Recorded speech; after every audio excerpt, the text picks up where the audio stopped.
Everybody, it's that time again. I seem to be doing these later and later in the week. There's a weird reflection on my glasses. I'm going to take those off. Sorry. Um, so last week was about, what was it? Like relationships and how things were at diagnosis and, PTSD. And I just noticed my dog sleeping in the background. Anyways, so this week I'm going to talk a little bit about surgeries and the process through the consultations, pre-op, post-op, long-term, and all that fun stuff. So I know not everyone gets surgery, but it's still an emotional thing that people go through for those that do get it. So I think it's still important that I kind of touch on it, even though it's not always a typical case for people.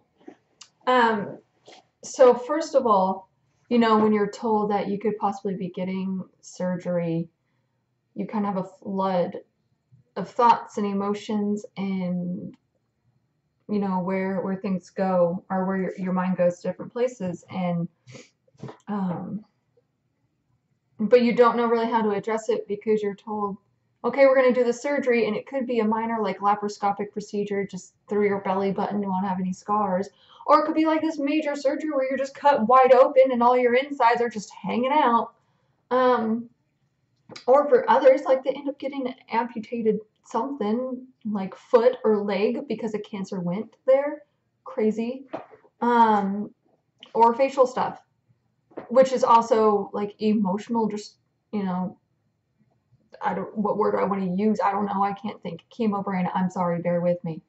But it's an emotional toll because it's your face. You can hide stomach scars. You can hide, your leg being cut off. Obviously, you can't hide, but people will be like, oh, they're probably a war vet, or, chalk up to some other excuse. But people are wearing an eye patch or missing part of their cheek bone or their jaw or something. It's probably going to get more stares than most. So anyways, you go to this consultation and they give you like all this information, and of course they're like, oh, we're going to do all the stuff that you don't understand what I'm telling you, because we're going to remove this part of your body that you didn't even know you had, and we're going to take this out, but you're going to have to change your diet because this does this for you, and you're also going to have to be on these medications. And they're just like blah blah blah blah blah blah blah, all this information, and you're just like, okay, so what are we doing? Like, can we start back from square one again? And I found that I had that happen a lot, especially with my major surgery, the last one I had in 2016, the HIPEC procedure. They told me they were taking out my omentum. I didn't know what an omentum was. I didn't know I had it. I didn't know it did anything. And when they're like, oh, it's just this layer of fat that protects your organs, I'm like, oh, okay. Protects my organs. Don't I need that? And they're like, oh, you could just probably get hernias a little bit easier. Knock on wood, I haven't. Sorry, I woke him up.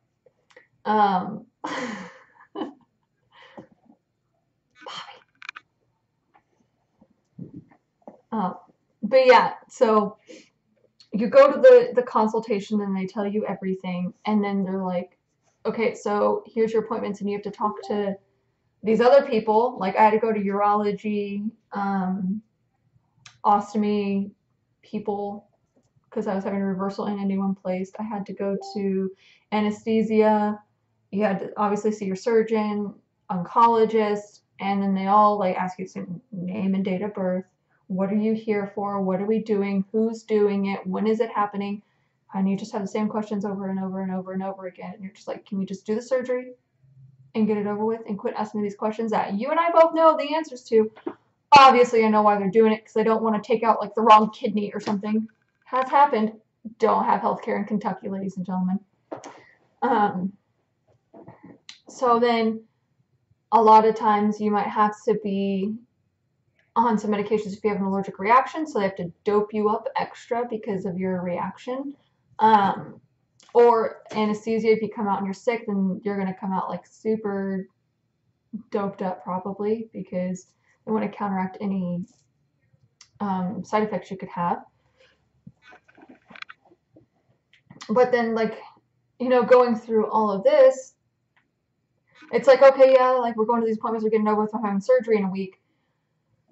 But I don't know how many people actually stop and like realize you're going like to all these different specialists and you're just expected to just go, go, go, go, go and not question anything or not be like, this is not the life I asked for. Especially when you're younger at 24, 25, 20 even. Imagine how those kids feel when they're like 5 or 6, like they're just seeing all these people and they're just expected to, okay, let's just do this. But this isn't a normal thing. Like this isn't just what people do in their 20s, 30s, or even 40s. Like this is something that's major and it's serious and it's scary. And I don't think people that are going through it allow themselves to process this stuff that they're going through. And I think it's important that people do that. I think it's important that you're like, okay, wow, I have been through a lot. I'm still going through a lot and I will continue going through a lot. But register that, process it, realize it, because you don't want it to come up as anxiety or depression 6 months, a year down the road out of nowhere because you repressed everything and you just did it. So allow yourself to feel those feelings is what I'm saying. Because post-surgery, guess what? You're going to have a lot of time to think because you can't move. You have people that are forcing you to walk when you don't want to walk. You have all this pressure to use the bathroom. I don't want to fart in it. Well, now I don't care. But who wants to fart in a room full of people just like staring at you like, I'm going to fart yet? I'm going to fart yet? I'm going to fart yet? No, I'm not going to fucking fart yet because you're asking me and you're scaring it away. Like, that's too much pressure to put on one person. Like, let me poop and let me pee and fart in peace and when I'm ready. Thanks. Why don't you go in the bathroom and poop? Like, on command. Let's go. Like, come on, people. My mother. My lovely, lovely mother. This is not a cancer story, but it is kind of close to it because I was giving birth. Still had cancer. So I'm tying it. In the delivery room, my lovely mother, and I am on magnesium because I had eclampsia, so I had to get my blood pressure lowered.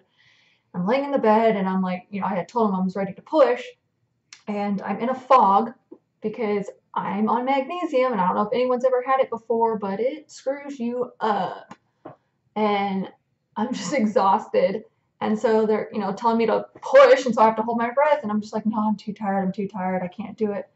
My mom, that supportive woman, goes, come on, I don't have time for this, start pushing. Oh, I'm sorry, did you make dinner plans today? Like, what?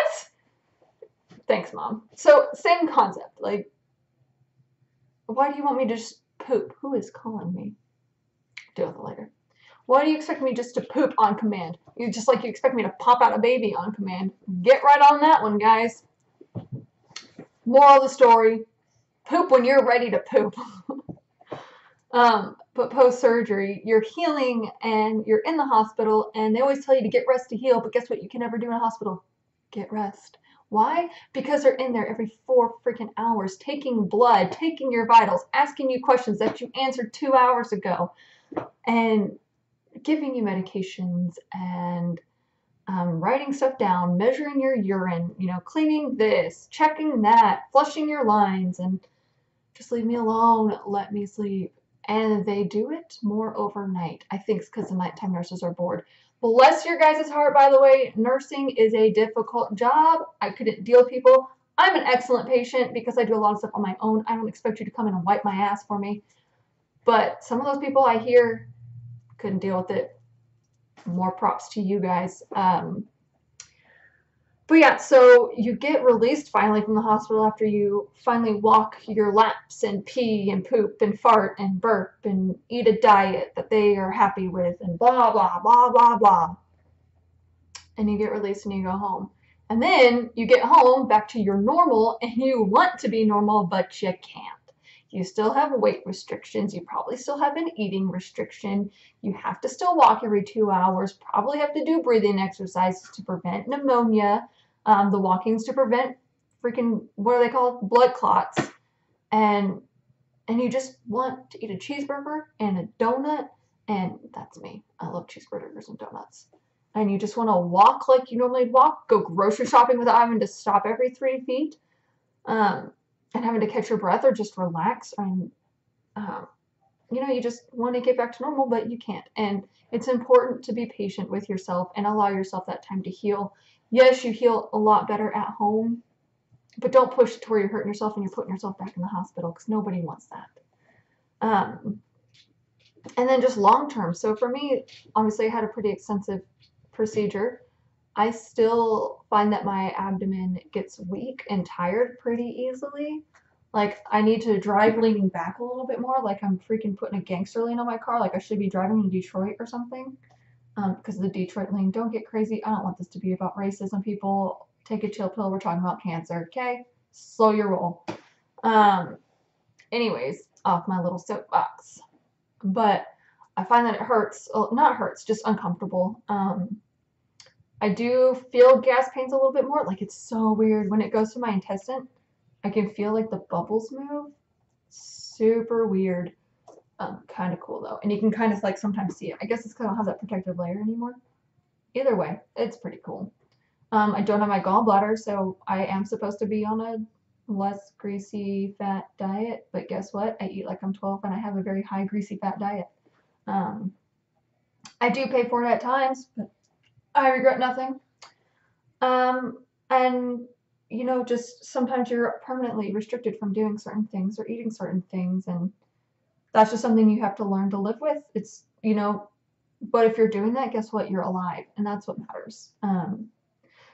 So make the best of it and don't dwell on it because you're just going to make yourself really miserable. I think that's all I really wanted to touch on with surgeries because it's not a huge topic to cover because not everyone typically goes through it. But I also wanted to take time in this video to kind of promote something. So not that many people have really noticed because I've been doing this for the last 3 videos now, 4. I've had my camera turned because over here where you can't see, you can kind of see the corner. I have a picture hanging up that you're not allowed to see yet because I will be featured along with 12 other survivor and caregivers in a magazine called On the Rise, and it's an opportunity for everyone to share their story and provide hope for other people. And I actually came across the magazine. First trip in MD Anderson, found a pregnant girl that was diagnosed while she was pregnant, and it's the first time I ever heard of it. I didn't know that was the magazine that I applied for last year, and it was so kind of cool how it went full circle. But anyways, it's called On the Rise. It is coming out. We get the copies in March. I'm super, super excited. Excuse me. I will actually leave the link to the donation page in the comments or wherever you leave it. Is that a thing? Is that where you leave it? Or the description? Description. Leave it in the description and you can donate to that. But what I need you to do, if you do that, I'll also leave my email so you can email me your address and how many copies of the magazine you want so I can mail them out to you when I get them, and so I have an idea how many I need to get. Typically, I think they ask like $10 minimum for the magazine, but the money that gets donated goes towards people getting to go on this trip next year and being featured in this magazine, and it is truly, truly amazing. I got to see the draft of our magazine. I laughed and I cried, and it was just, I met all these people and I heard all their stories, but like reading it and seeing the pictures is just, it's the most powerful thing I've ever read, and yours truly will be in it. But my story is only one of the many, many, many amazing, powerful stories, especially the 2 caregivers that are in it. Their husbands unfortunately passed, but the way these women just carry out their husband's legacy and continue to fight in their honor is just amazing. Sorry, my dog was growling and it caught me off guard. But yes, so I'll leave that link in there and my email so you can email me because not everyone has me on Facebook. And I don't want you posting your address on YouTube. Imagine that. So yes, and next week, will I be here? Yes, I will. So next week, I will be, what am I talking about? Let's see. Talking about what it's like to be in remission, like after cancer. And I hate saying after cancer because there's no like after cancer as if it like disappears, but remission, the friends that try to come back into your life, living with your new normal, and your follow-ups and your continuing. Wow, really bad chemo brain today, guys. Glad you get to see it firsthand. Continuing appointments. So I'm going to go ahead and end this video. I need to start making like more fun videos. I'll worry about that later. I'm going to just keep doing what I know how to do. But anyways, I'm so glad you guys got to watch this one, and I hope you got something out of it. And I will be seeing you guys next week.